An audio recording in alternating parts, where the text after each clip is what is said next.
ગુજરાતમાં કાળઝાળ ગરમી પડી રહી છે. જો કે આજે ગુજરાતના અનેક વિસ્તારોમાં તાપમાનમાં ઘટાડો નોંધાયો છે. આ પરિસ્થિતિમાં હવામાન વિભાગે વરસાદની આગાહી આપી છે. ગુજરાતમાં 2 દિવસ ગાજવીજ સાથે વરસાદ પડવાની આગાહી આપવામાં આવી છે.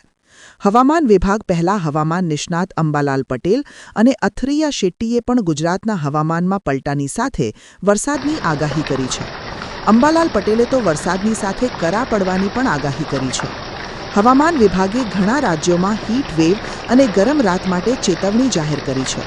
ગુજરાતમાં આજે 13 માર્ચે કેટલાક વિસ્તારોમાં યલો એલર્ટ આપવામાં આવ્યું છે. હવામાન વિભાગે આપેલી આગાહીમાં શુક્રવારે 13મી માર્ચના રોજ સુરેન્દ્રનગર, રાજકોટ, આણંદ અને સુરતમાં યલો એલર્ટ આપવામાં આવ્યું છે.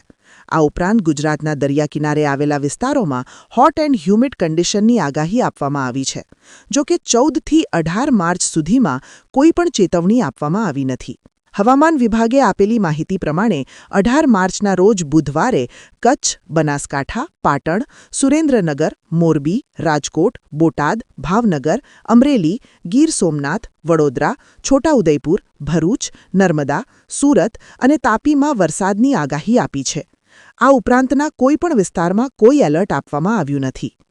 હવામાન વિભાગની માહિતી પ્રમાણે આગામી 24 કલાક દરમિયાન મહત્તમ તાપમાનમાં કોઈ મોટો ફેરફાર નહીં થાય. ત્યારબાદ ધીમે ધીમે આ પ્રદેશમાં 2થી 4.0 ડિગ્રી સેલ્સિયસ ઘટાડો થવાની સંભાવના છે.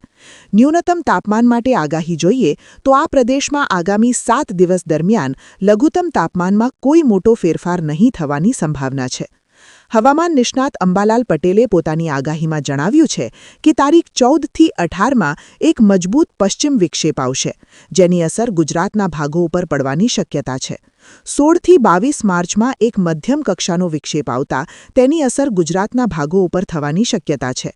દેશના કેટલાક ભાગોમાં કમોસમી વરસાદ થશે. આ સાથે ગુજરાતના હવામાનમાં પણ પલટો આવશે. ગરમીની સાથે પશ્ચિમી વિક્ષેપ આવે ત્યારે કરા પડવાની શક્યતા રહેતી હોય છે, જેથી ગુજરાતમાં આ તારીખોમાં હવામાનમાં પલટા સાથે કરા પડવાની શક્યતા છે.